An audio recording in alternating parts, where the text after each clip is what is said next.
मैं अद्वितीय सिस्टर्स एवं बच्चों, हम लोग आज के सुसमाचार से संत योहन बपतिस्ता के जन्म के बारे में हम सुनते हैं। इन दिनों में सभी धर्म के भाई बहन लोग जन्म उत्सव मनाते हैं, जिससे स्कूल में विशेषकर प्राइमरी बच्चे लोग जब उन लोग बर्थडे मनाते हैं, ऑफिस में आते हैं, चॉकलेट या केक लेके आते हैं। मैं उनसे पूछता हूँ, अक्सर बच्चे यही उत्तर देते, बच्चे बेटा या बेटी आज के क्या है। उन लोग बताते हैं, आज मेरा हैप्पी बर्थडे फादर। मतलब बर्थडे नहीं बोलेंगे, मतलब आज मेरा हैप्पी बर्थडे फादर बोलेंगे। तो इसी से पता चलता है ये खुशी का दिन है। और इसी खुशी कैसे हुआ उसका यहाँ वर्णन किया गया है।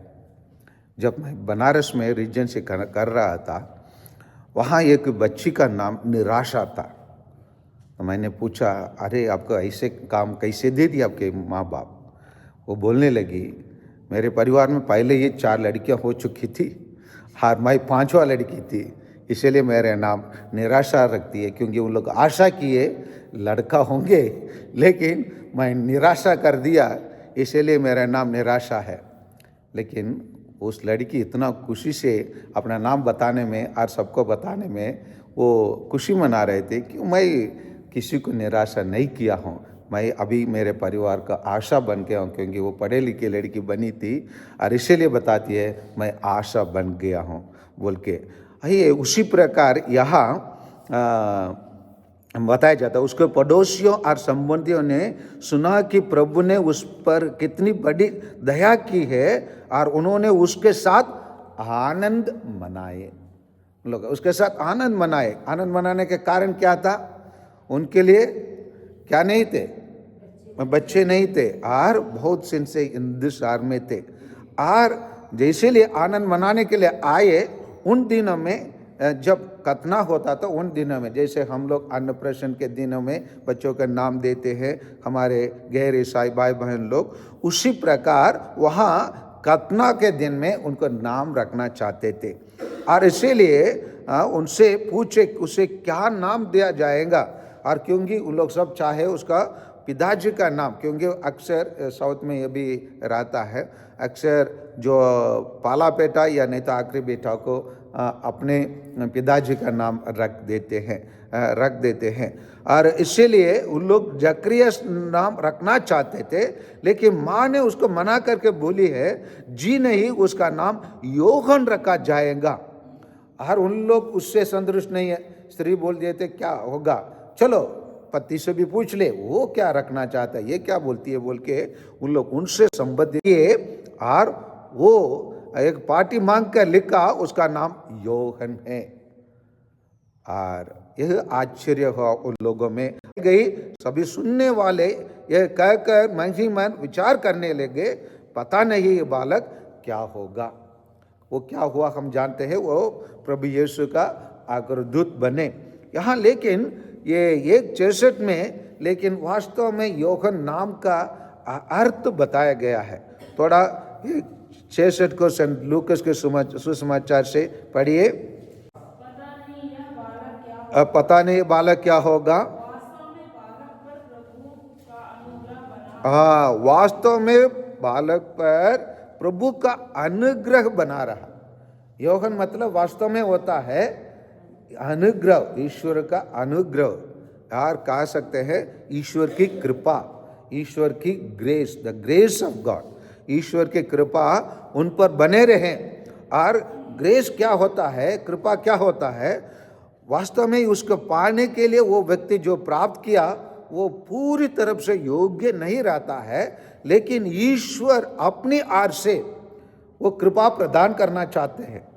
और इसीलिए उनके लिए उन लोग उस उम्र का भी पार हो चुके थे। इसीलिए वो 1:18 में जकरिया स्वयं अपने बारे में कहता है, अपने बारे में, अपने पत्नी के बारे में, मैं तो बुढ़ा हो चुका हूँ और मेरी पत्नी भी बुढ़ी हो चुकी है।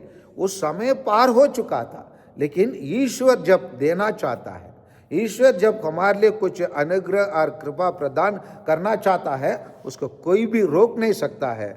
ईश्वर की कृपा जब हम अपेक्षा नहीं करते, उसी टाइम पर ईश्वर हमको प्रदान करता है। इसीलिए ईश्वर हमारे जीवन में हम जितना भी योजना बनाकर बैठे रहे, उसी योजना के अनुसार अक्सर ईश्वर काम नहीं करेंगे। ईश्वर अपनी योजना के अनुसार काम करता है, और जब ईश्वर अपने अनुसार काम करता है, अपने इच्छा के अनुसार काम करता है, वो महान कार्य करता है। और महान कार्य किया है, इसीलिए उनके परिवार से एक अग्रदूत को, प्रभु यीशु को मार्ग तैयार करने वाला एक नबी को हमारे बीच में ईश्वर भेजा है, और उसी प्रकार उन्होंने कार्य भी किया है। इसीलिए उसी का महान कार्य को प्रभु यीशु बिना तारीफ कर रह नहीं पाए। इसीलिए प्रभु यीशु से मत्ती के सुसमाचार अध्याय 11 में उसका जन्म के बारे में क्या कहते हैं, उसी को भी हम थोड़ा देख लेते हैं, क्योंकि प्रभु का कार्य महान रहता है। मत्ती के सुसमाचार चैप्टर 11 वर्स 11 मैं तुम लोगों से ये कहता हूँ, मनुष्य में योहन बपतिस्मा से बड़ा कोई वैदान नहीं हुआ है। इसीलिए हम लोग 3 लोगों के ही जन्म दिवस मनाते हैं कैथोलिक कलीसिया में। एक है योहन बपतिस्मा, और एक है माता मरियम, और ऑफकोर्स एक है हमारा प्रभु मसीह का जन्म दिवस, क्योंकि उनकी महानता के कारण ईश्वर के दृष्टि में और ये भी कृपा पात्र रहा योहन भी, और इसीलिए प्रभु का अनुग्रह उनसे बने रहा, और माता मरियम भी ईश्वर के कृपा पात्र रही, इसीलिए वो ईश्वर की माँ बन सकती है। आइए हम लोग हमारा जन्म दिवस को भी, हमारा जन्म दिवस के महत्व के भी हम समझ ले, जान ले, और बच्चों जैसे केवल ये ना बोलें हैप्पी बर्थडे, आज मेरा हैप्पी बर्थडे फादर, लेकिन हैप्पी बर्थडे का अर्थ भी खोजे, और हमारा जन्म लेने का मकसद को भी खोजे। हम क्यों ये धरती में आए हैं? क्या हम लोग भी प्रभु यीशु के लिए जिस प्रकार संत योहन ने अग्रदूत बन के निकला, हम भी उसे वैसे कुछ बनकर निकल सकते हैं। आइए अपने आप को जांच करें। आमीन।